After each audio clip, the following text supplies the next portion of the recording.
Thank you, Cosmin, for a very generous introduction. And it's a beautiful requirement, I have to say, which I'm also required to do right now, and it's going to be a quite difficult task, I have to say. I probably won't do justice to these amazingly inspiring presentations, so I really want to thank again to all of our speakers today. Maybe I can try to do a very short recap, and then we can jump right into the conversation. So I guess this is how I will start. I mean, the presentations today, they showed us once again that there are no neutral custodians of heritage, just like there are no neutral custodians of any type of knowledge in general. And we discussed how individuals and how individuals, be it artists or practitioners or philosophers, they can challenge official histories as well as museums that always bringing their historical biases into the picture. So Vivian, I'll try to do this, right? I mean, please bear with me. But Vivian spoke about the aesthetic consequences of the Dutch colonization and the global trade from the 16th century onward. And Riksa spoke about the urgency for artists and curators to think about or to reflect on the colonial understanding or colonial thinking and how it shaped contemporary Indonesia. It's a country where most of the exhibitions, they only go back to 1945, right, the year of independence. And Leah introduced a case study, Museo del Barro in Paraguay, and she showed us how to eschew the very usual museum taxonomies or classifications. But I think it was really important that you spoke about it in a way that it's not necessarily about an institutional attitude, but it's also a form of resistance. And you know, it's a practice of citizenship in the time of a dictatorship, because it's basically a statement to say that there is a right to difference. You know, it's really about the idea of right to difference that was quite interesting about your talk.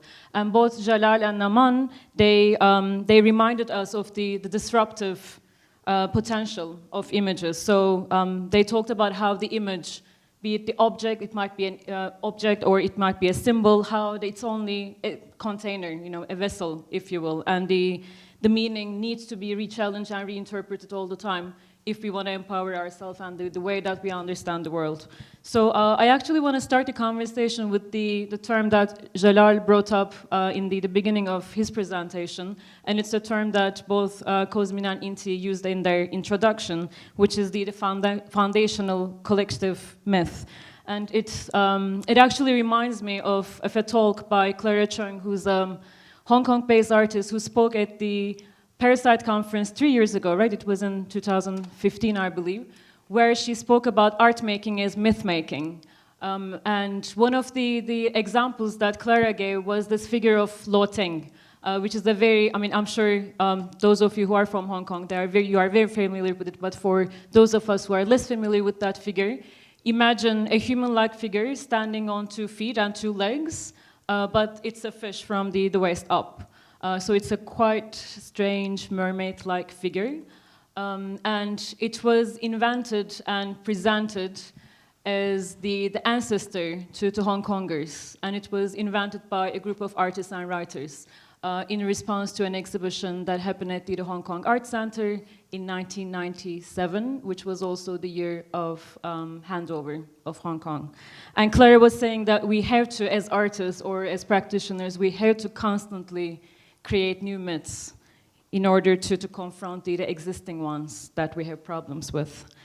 So I know that it's a very big introduction, but I guess, you know, my first questions to you all is, what are the new myths that you are interested in creating in your thinking and in your practice? And I really want to start with Jalal, because, you know, Jalal, you brought it up in the beginning of your talk. And you spoke about how art and philosophy, not only they reflect on, but also they create this imaginal world that you mentioned, that you talked about. And obviously religion is also interested in creating that. And maybe I will add that they are also, you know, they're both interested in the audience and also the idea of conversation and maybe the claims of immortality as well. So I'm really curious how you connect basically these 3 realms, art, philosophy, and religion. And I don't want to sound very dramatic, but where do we seek salvation?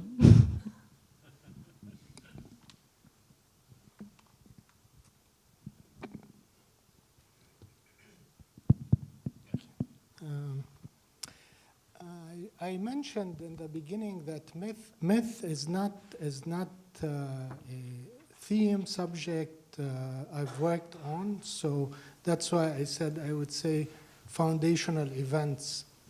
So the crucifixion would be such a foundational event. So I think if you do a search through all of my books and you watch all my videos, you will never see the word myth mentioned.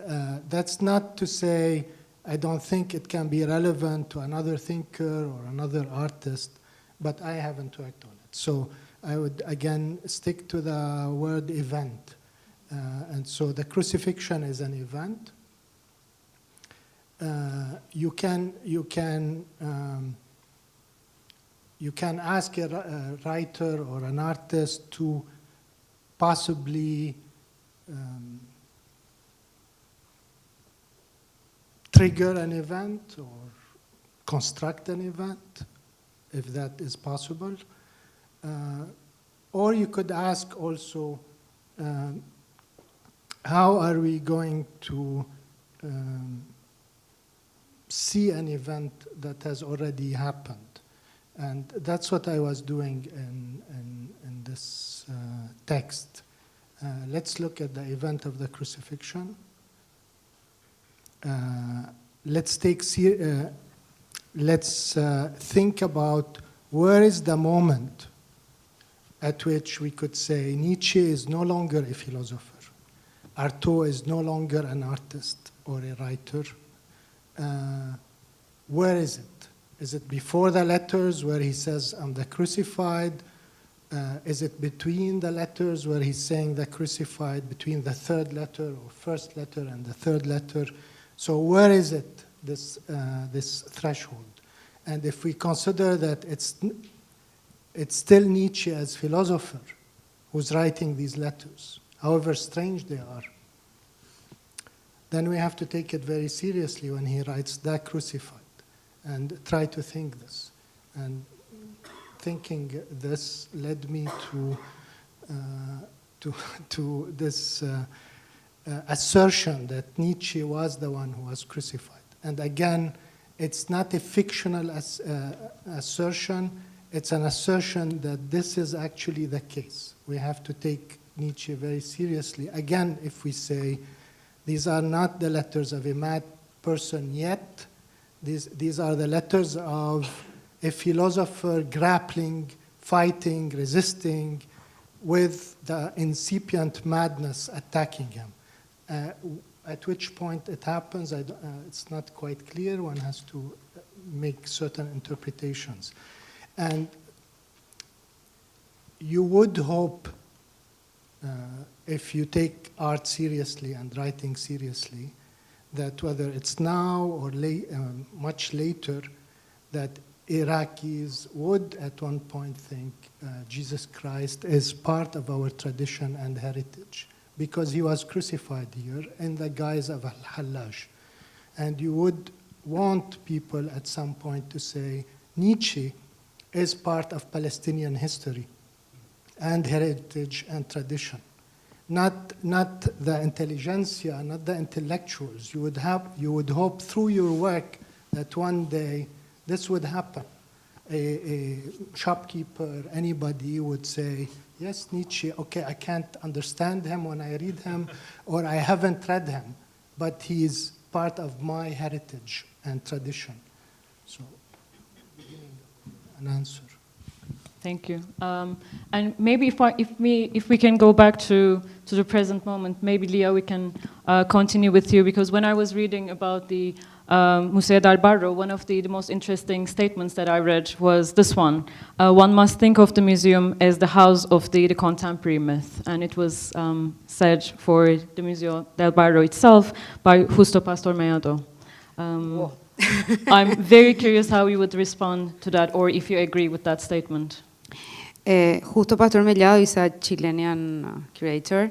He always said, former times, I think they didn't speak a lot of Museo del Barro now, but he always said that indigenous art and popular art in in the museum, he always said that these productions always, I don't know how to say that. Can I say it in Spanish? Echa por tierra. Como que echa por tierra la cuestión de la contemporaneidad. Throws down the contemporarity issue. Because they are always confront this myth of the contemporaneity through their own contemporaneity. So, yes, the thing, for example, the main aim of the museum is nothing to do with art. You know, it's not, the art is not the aim there. Is that you said before, is the right of difference, is to, because that's why I always say the Museo del Barro is an art museum and it's not at the same time. And I think, I don't know if the basis of the museum is this book that I told, that is the myth of art and the myth of people.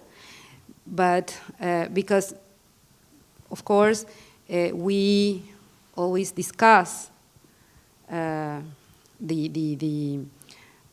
concepts of art and the concepts of people, because they are really problematic concepts.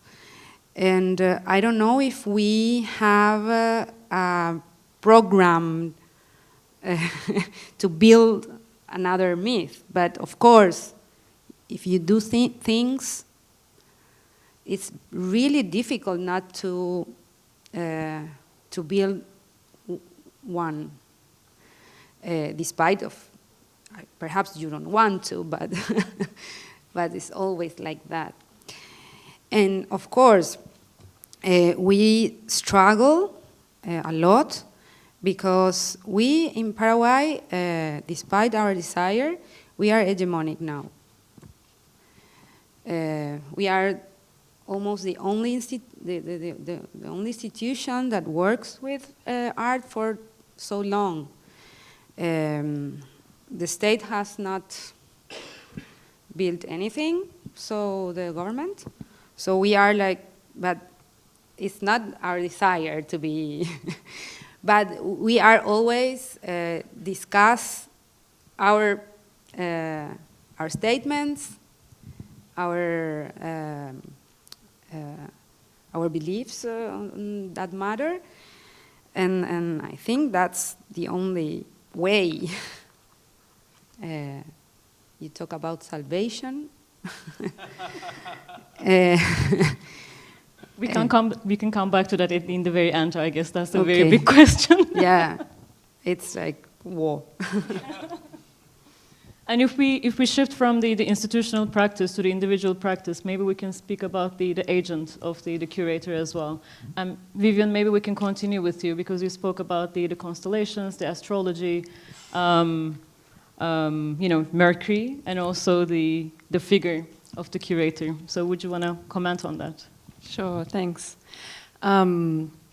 In terms of your sort of earlier question to us of if we would think of new myths or something, my immediate response is to turn to the title of the conference again in this question, what to let go, and I'm reluctant to move too far from that already, because I think we saw so well in your presentation that the process of letting go is simply not so easy. You know, I wish that I find it relatively easy to put a finger on things that I would like to see let go of within curatorial and museum practices, legacies of modernity.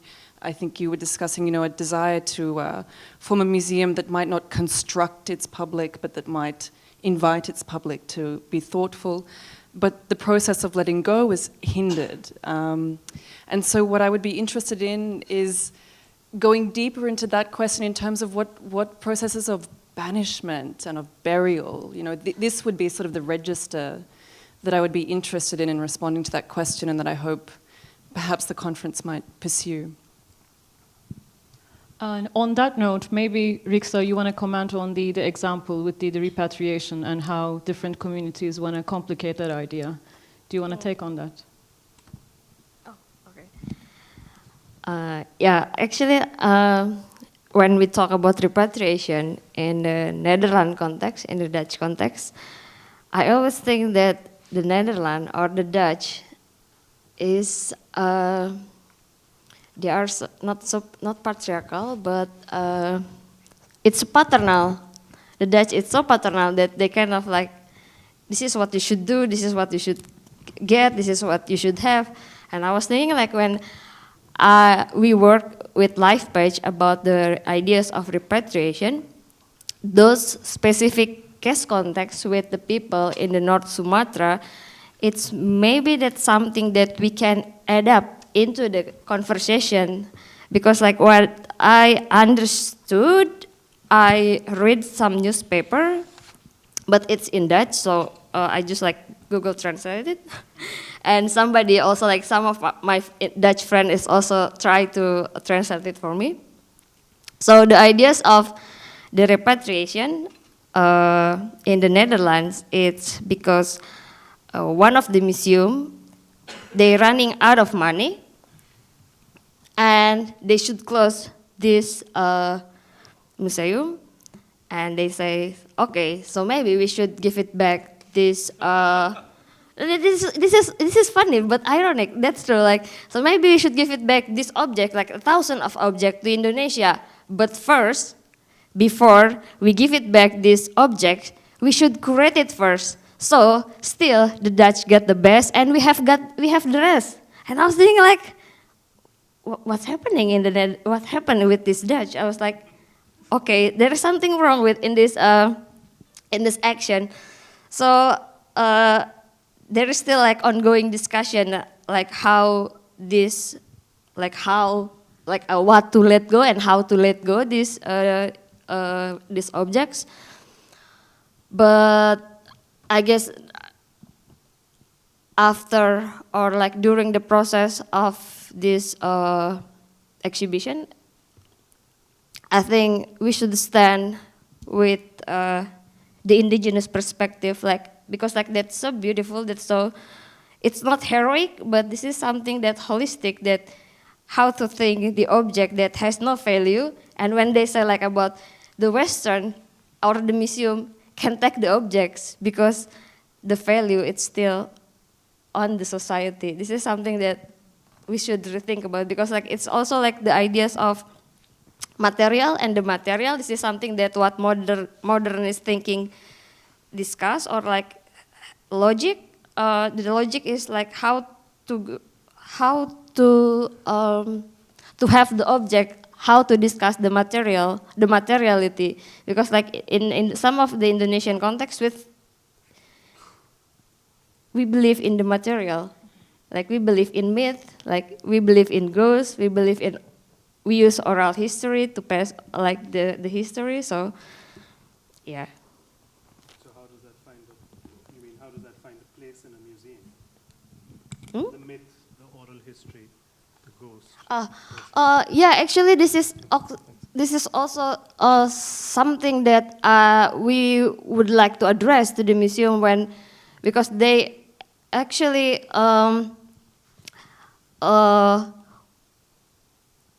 how they collect the truth by always refer to the something that's written. So when we have a research in the community, like indigenous community, they don't have the proof. They only have like oral history, like they have the myth, like passing through generation and generation, and they believe on this myth.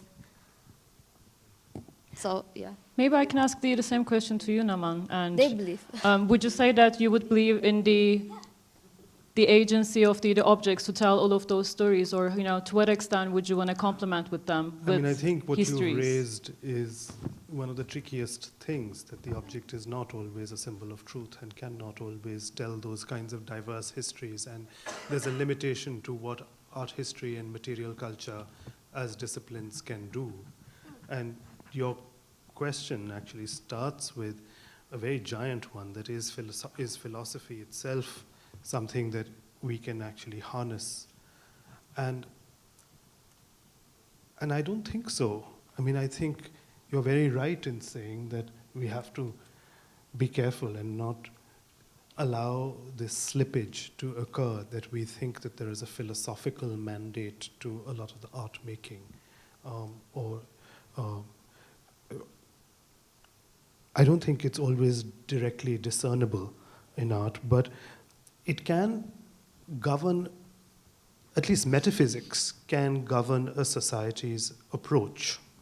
So when we talk about, for instance, one of the narratives that I had, the reason I started my exhibition with death was not just because I wanted to come into the real life stories of every man and every woman, but I also wanted to say that this is a culture that doesn't believe in holding on to the material remains. And if it doesn't believe in holding on to the body, it doesn't believe in holding on to artifacts. We are trying to present a culture which is all about discarding and ephemerality and casting away into a paradigm of the museum, which is all about preservation and making things last.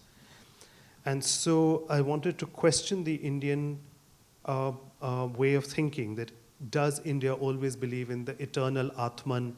Does it always only believe in karma and reincarnation?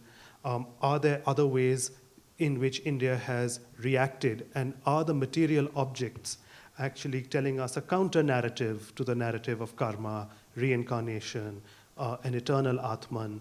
Have there been challenges to those narratives? And that made me see that the objects are actually telling me stories that neither is philosophy or metaphysics static.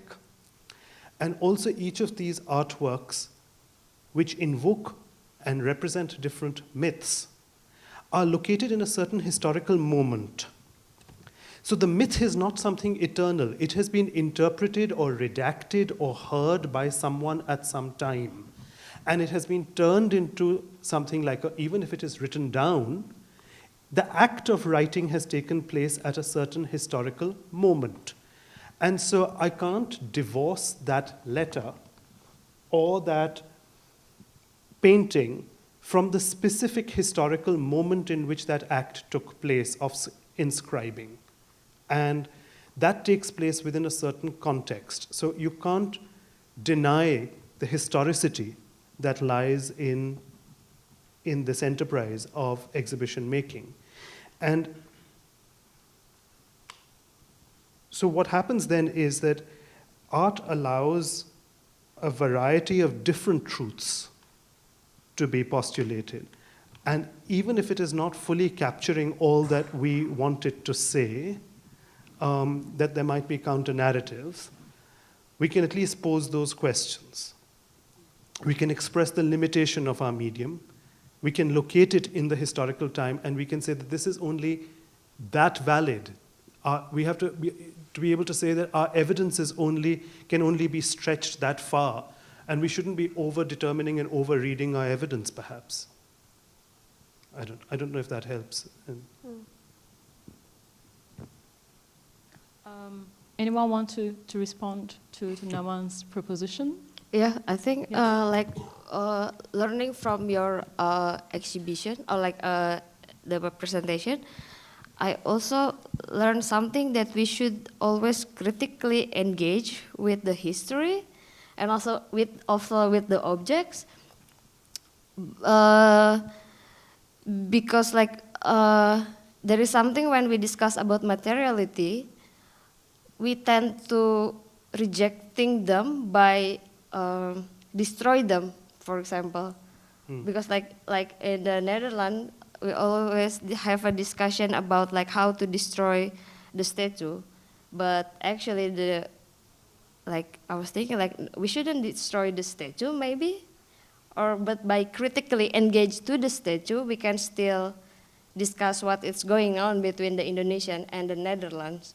But I don't know, because there's also the different context of some of the countries that like Rhodes must fall, because it's also like interesting to see like how the in a different context there is also like the different value that need to talk about. So I just like gonna talk about like the Indonesian and the Netherlands. So this is like something that's very specific. Well, I think it's actually quite common. It happens in a variety of contexts. People invoke different kinds of practices and show the ephemerality of all of this. And I think Leah's presentation showed a whole variety of these things as well. So I'm not at all surprised that there would be these complications in the enterprise of a museum and the limitations of what an art exhibition and museum can do. And we do have to think about more challenging and innovative ways of recording oral histories, and to be able to think in terms of how things get mythologized and canonized, and what the processes are. And it's about understanding our responsibilities in that endeavor, that how we are contributing to a certain myth making and a canon formation, actually. And we are striving towards that, even in the act of building our museums and in the act of writing things up. We are constantly doing that. We are performing that role. So our locus is always that we also want to be and put that into somebody else's framework. But we haven't actually thought about what is the veracity and tenacity of something to be able to survive if looked at from a completely different position, where oral history is what matters, where the ephemerality is what matters, and judge it from the Indonesian standpoint. And how would they curate from that position an exhibition of Belgian art? You see? Just turn it around and ask from that perspective instead. And I don't know.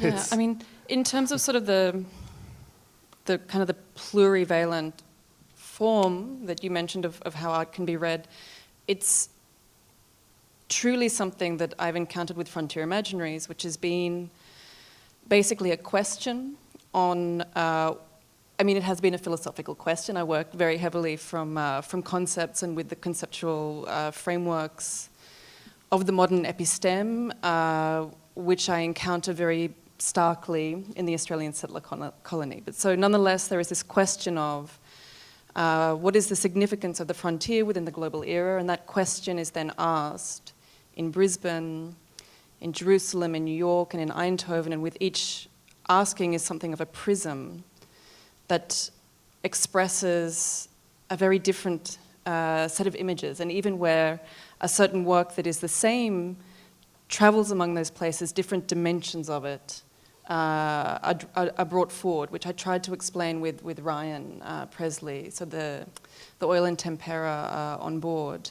But I find that I do really look to art as a curator, as something that keeps me honest in a way as well. And it has been, I mean, the case that I was trying to convey in my talk was a way in which, starting from a certain set of questions and observations in the settler colony of Australia and taking those questions and asking them again in the Netherlands required an excavation of fundamental conceptual frameworks. And the obtuse angle of that was highly productive in terms of actually getting to the bottom of a brutal politics of heritage in Australia, you know, an extinguishing politics of heritage in Australia. If I can borrow these two terms, like the preservation and heritage from our conversation, maybe I want to switch the gear and ask you whether you think it's valuable to think about contemporary practices as potential heritage. Because when we think about UNESCO or when we think about certain national laws, contemporary artworks are not necessarily things to be protected in the immediate future. So, you know, the way that they circulate, it's also very different from the way that, the way that heritage works circulate. So in some of the exhibitions that we heard about today, you also speak about how you brought these two types of objects all together. But I'm curious if this heritage conversation can also help us to think about art as commons, art as something something that's shared by many, many different groups and communities rather than belonging to very particular individuals. Who's that too? I mean, I feel if there was one thing that kind of was present throughout the talks, it was a non-determinate sense of what art is. Although, so one of the things that I've initiated with the Van Abbe Museum that goes along with trademarkings was that during the development of trademarkings, there was a conference that was happening that was interested in this question of decolonization and decolonizing the museum, and I was invited to do a one-day program. And my response was to share an observation that I had, that the core structure of the museum is acquisition and collection. And that in fact, if we're not dealing and working with that, then a conversation on decolonization is, that happens merely within the public program is questionable. And so I had a very strong, from a former project, a very strong working relationship with the director of the Belmer Park Theatre, which is in the largely Surinamese district of Amsterdam, the director of the Hip Hop House, which is an independent organization in Amsterdam, and some of the most active organizers of the University of Color, which was an important movement that arose from some occupations of the University of Amsterdam. And so I invited them all together into a meeting with the entire staff of the Van Abbe Museum, and I shared my analysis, and I said, so therefore what I thought this project should be is one in which the museum should divest one of its acquisitions to this group of directors as an acquisitions advisory group. And it's a project that 2 years later is still ongoing. The group has since called themselves As Long As It Takes. Because the process of overcoming those categories of what a museum is permitted to collect, how it's permitted to conceive of cultural production it functions in a way that is so granular within the working of a museum. It functions within, I noticed that at a certain point you posted an email of this sort of conversation that you'd had where you're explaining, well, this particular term actually has this particular resonance, and therefore, for this, 20 lines of reasoning, maybe we shouldn't do it. Like that's, it's been 2 years of this kind of shuttling backwards and forth. So the density of that letting go. Yes.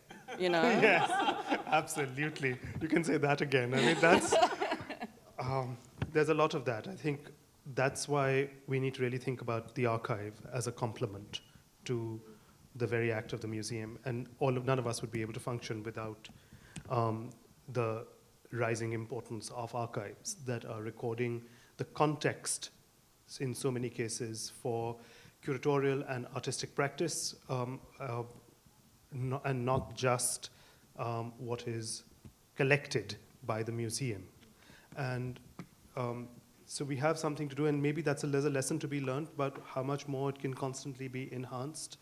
And at least when it enters an institutional space like an archive, the archive can make a representation, which can't happen otherwise. And there are ways in which oral histories can be documented and are being put together in these archives. And as institutions, they will get eventually the kind of support that you want an international commons to be able to afford them, and protection, which I don't know if it's going to happen any other way. Yeah. Leah, I wanted to ask a question to you as well, because you've been also... Okay. Oh, sorry.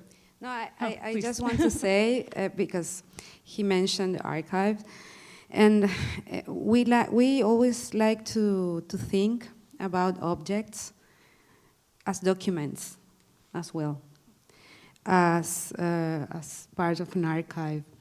For example, I don't know if you saw the suits in the photographs, in the images.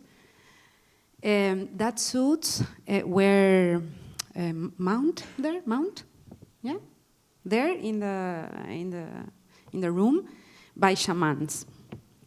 They came to the museum in '89, and they dressed up with all the feathers, and they resignified their sacred suits there. Why? Why they do that? Because they were building their archive there. but not in documents, not in writing. It's another type of writing, the feathers and so on. Yeah. So what in the museum is a document, or what is what is what? And is both things Absolutely. It's both ritual at the same at the same and time. it's a reinvocation of the past, and the object gets reified, and that's what goes on. And there are multiple ways of being able to see it. So somebody walks into a museum space and takes their shoes off, lights incense, starts praying in front of it. And somebody else walks past it and says, just another Giotto, I've seen so many, and they don't start kneeling in front of it and start praying in a museum. But the same person will do it when they go to a church outside the museum, and it's a work by the same artist, and they'll react completely differently. So it's the museum has to be able to provide for and enable different forms of responses if you are running a public institution. And that becomes very tricky. That's an extremely tricky thing, because you can't ever privilege then a certain way of displaying. Which constituency are you willing to alienate? Which reification is considered valid and which isn't? It's tricky. It's a minefield. Yeah. I have a great example of that, which was that the Asia Pacific Triennale, which is opening now at the Queensland Art Gallery, Gallery of Modern Art in Brisbane, is this large and expansive and highly interactive survey of the Asia Pacific region, and it's housed in the same building in part that has the historic collection of this Australian museum. And there's always this great emphasis on children's programs and interactivity, and there was a particular year a work by Batik Kerr that invited children to create collages with bindis, with stickers. And I was going for a walk through the rest of the museum, and I went through that old part of the collection, and there was this 1300s Frankfurt miniature that was roped off and surrounded by conservators who were walking backwards and forwards because some child had given the Virgin Mary a third eye. But in terms of that question of this what would you call it? Other ways of what an archive is. With the case of the Van Abbe Museum and this acquisition, one of the things that's become clear is that the main thing that the museum will acquire is not the object, but sets of relationships, sets of artistic understanding, trust, respect, the capacity to contact certain parts of the community that it has simply not had access to for its existence. That is the main thing that the museum will acquire, and that it's slowly acquiring. So, the work could be bought, the money exchange for an object could take place within a 24-hour period. But it's not. It's taking years, because the actual transaction is the transformational one. And I think it's really about the alliances that we create to pass on that type of thinking about the preservations of these rituals or trust relationships or social relationships. And I guess with Leah, the seminars that you've been leading, it's been part of that as well. I'm sure that there's this constant conversation about how to keep those relationships alive, and how they are related to objects themselves. The seminars? Yeah. Well,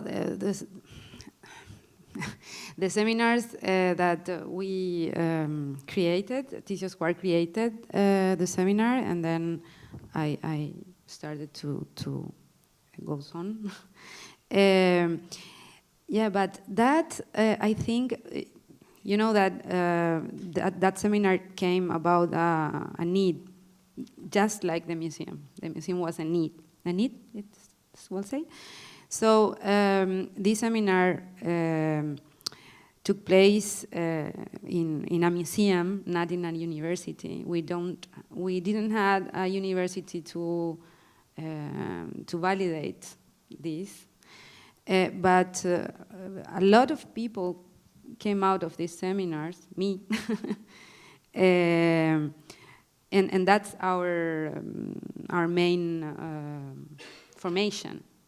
not formal one, but and of course through this seminar, lots of this type of thinking, this way of thinking things,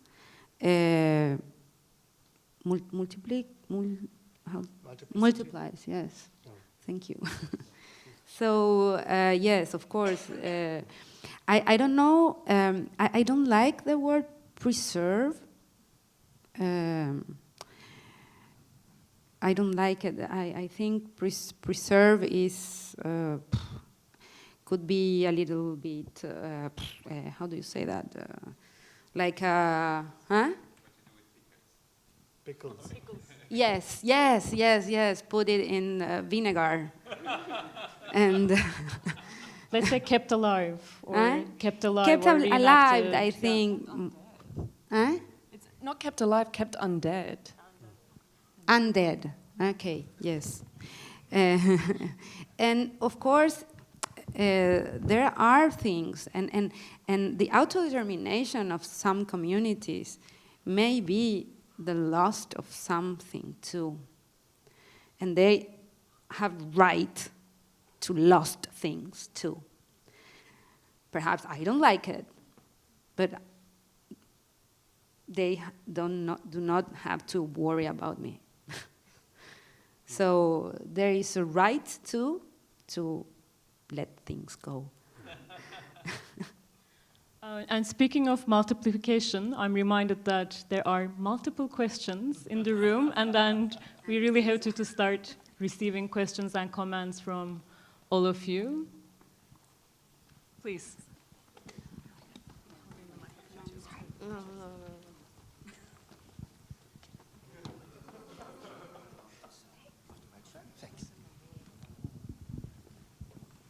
Hi, my name is Hoyin, and I'm from Hong Kong and part of the workshop. My question is just to summarize very generally. What I hear today is a different curatorial strategies as a resistance to a dominant discourse. So my question is, does size matter? Because most examples here, they are museum practices or biennale, so they're rather large-scale exhibitions. So starting as independent curators, I think most of us here, my question, I'm trying to relate the whole topic to our own practices now. So just, what do you see the size of the exhibition? Yeah, I think size matters. I think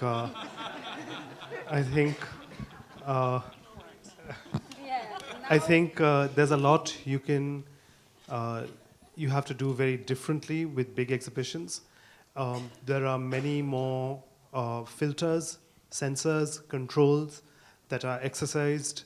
There are many funders. There are different stakes that different organizations have. So maintaining autonomy and being able to do something where you had to convince only one organization or one funder to be able to do something in one gallery in a small way is sometimes very liberating. And so I think they each require different kinds of maneuvers to be able to say what you want to say. But also the challenge of the big exhibition, therefore, is that you're doing it because you want to be able to get those ideas across to a very large demographic. And you don't want to preach to the choir. You don't want it to be a delectable exhibition for those who are in the know. You want to be able to get to entirely new audiences that might never have come to the museum or come to that material otherwise. So there are very different challenges involved. I don't know if you have anything to say.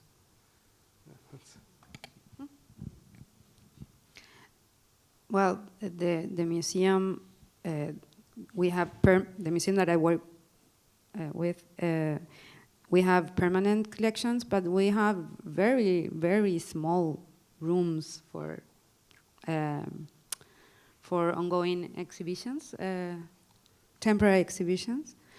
So And we always said that, for example, we make a lot of exhibitions outside Paraguay, and we carry all the things in a suitcase. Right. And we cross the border without declaring them,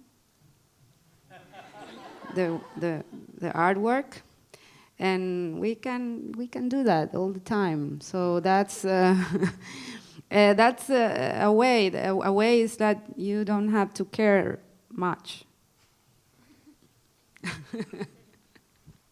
I've also carried a lot of artwork in suitcases over the years, including into Palestine, which was fun.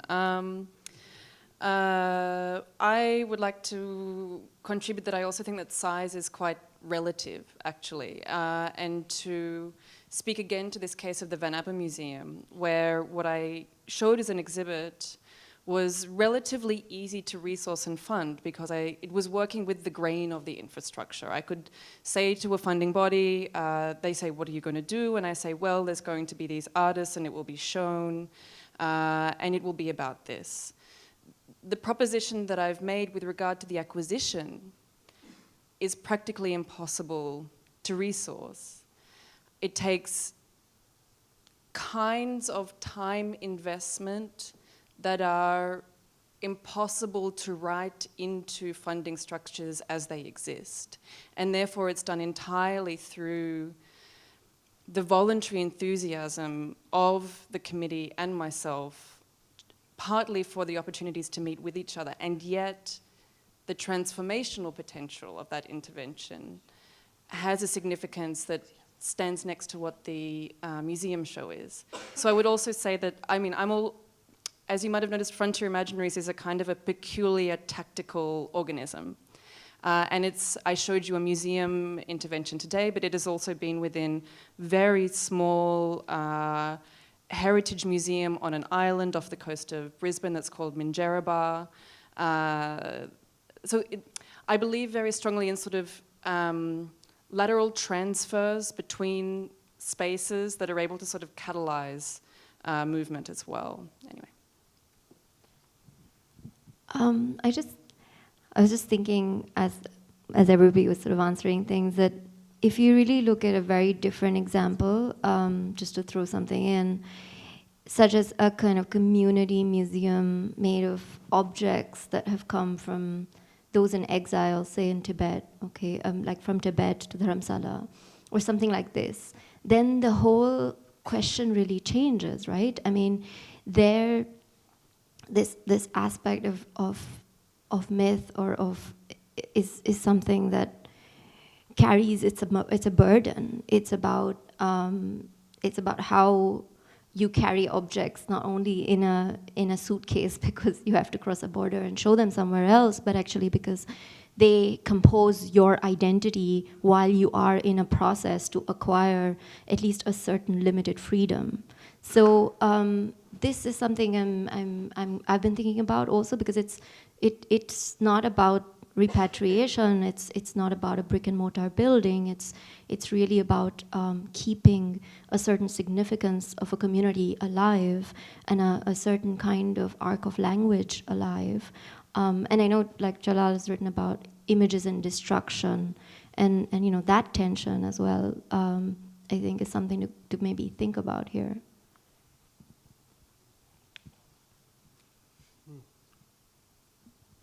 Absolutely, yeah. Right, you are. Yeah, I mean, communities hold on to identities which are formed through these objects, and diasporic communities particularly do force one to think about the fact that national boundaries are imposed, and why should the one nation state be the only person to speak for a certain culture? If the culture is itself, in the contemporary world, we are so accepting of this, but in the kind of material I study and deal with, you know, you don't have that. The Indian sculpture has to be spoken for by the Indian state, and the diaspora community in Singapore or in Hong Kong can't make a claim. And then the next question is that, is ethnicity the only the only claimant? Is ethnic descent the only rightful claimant for something? So it opens up other questions, which brings us back to the very tricky matter of patrimony and all of that you raised. Yeah. No neat answers to that. Observations, any? No.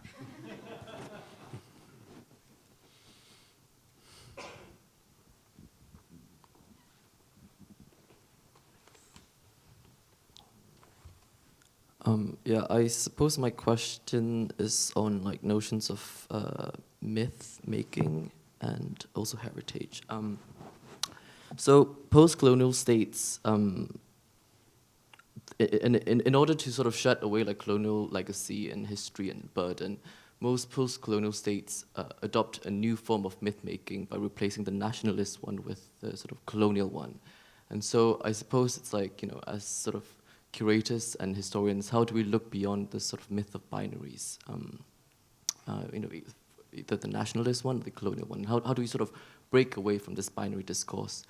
And I suppose Naman and also Jallo sort of brought up like sort of this notion of collective foundational event, I suppose, as a way of looking beyond that. Would that be right? You know, sort of, for example, the way you looked in your exhibition, in a part where you looked at sort of the absurdity of birth, but you surveyed that through all religions, so that it's not just a singular that experiences it, but it's sort of a shared sort of multiplicity that sort of experiences it. So is that sort of one way to sort of break away from sort of the confines of looking at either sort of one or the other myth, you know, the colonial or the nationalist?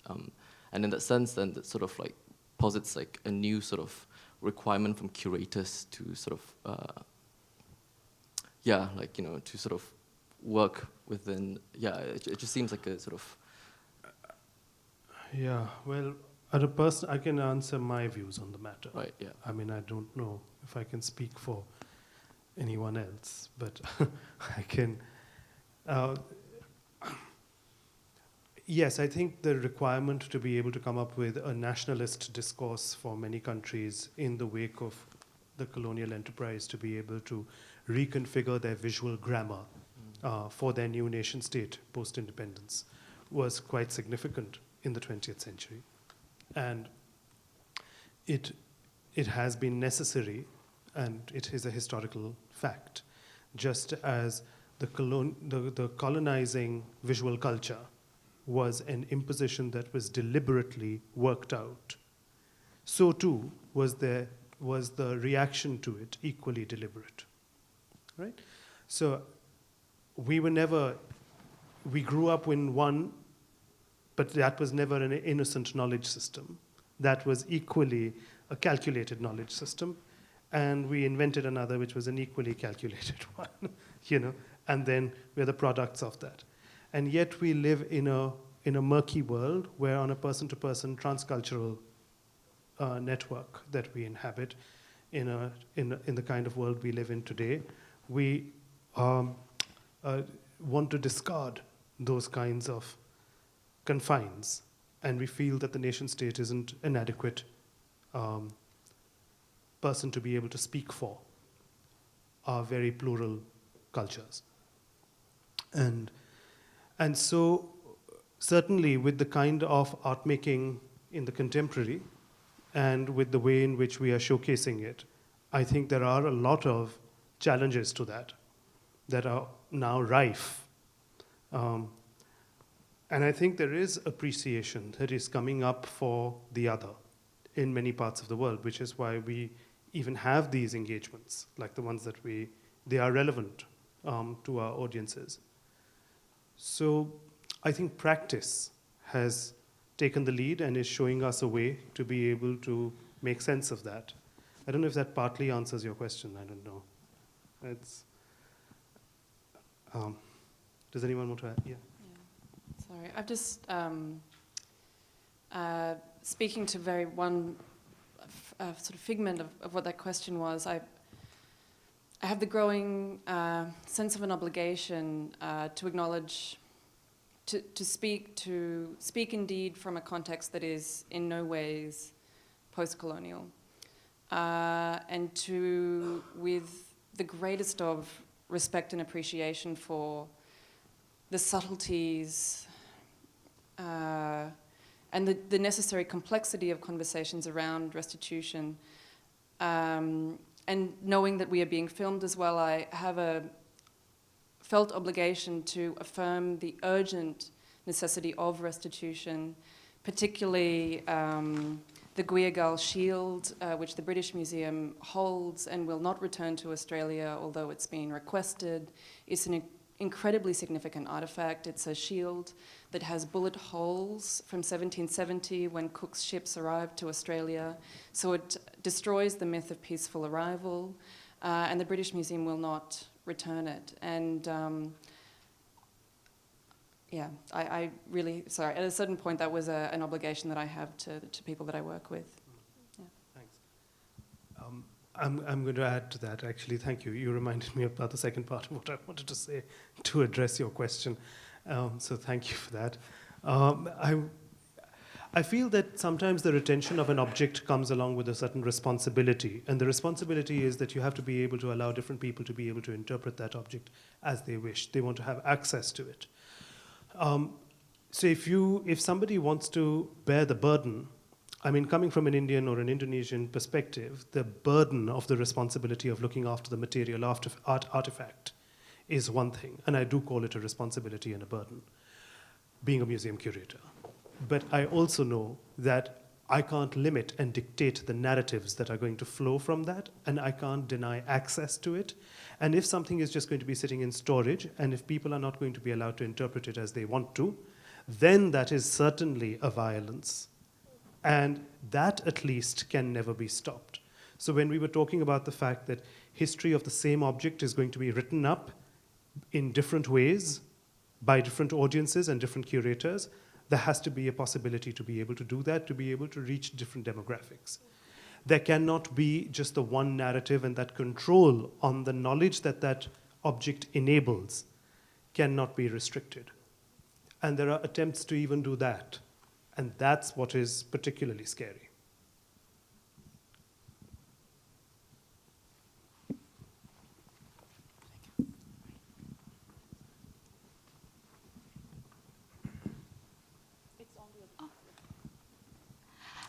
I would like to ask a question for Ms. Leah Colombano. I'm sorry if I'm not pronouncing it right. Because I observed there is a surge of scholarship which is considering about the identity politics, because like scholar like Lawrence Grosber, they talk about like when you talk about identity politics, when you speak and affirm or assert the difference, you usually ignore like what's the construction of this difference based on. So there is some theorists, they asked, or philosopher, they asked to switch our focus from the identity to like belonging, like sense of belonging, or like whatever singularity, let's say use Agamben's term. So can you speak more about how you use the narrative in the exhibition and also the visual representation to, you would like to say the term of way, more inclusive but not exclusive. So like I would like to know the details like when you made the exhibition in this aspect. Thanks. I don't know if I understand quite well, but please let me know if. Yeah, we don't use belonging, perhaps because we like to think identities like something that is changing all the time. It's the thing that we saw in this ritual, the transcultural thing, they reach many things to keep this alive, to keep them alive as they are. So belonging is very attached to a place, yeah? There is a Guarani word. Guarani is an indigenous language, but it's also colonized, the language, by the Jesuits. The Jesuits, they put grammar into the language, and they reduce the significance of the words. But this it's a Guarani word that is very interesting. It's teco. Teco in Guarani is sort like a way of being, the way of being. And as many languages, Guarani is they use some particles to a root. So from teco, you can reach other significance. For example, tecoja.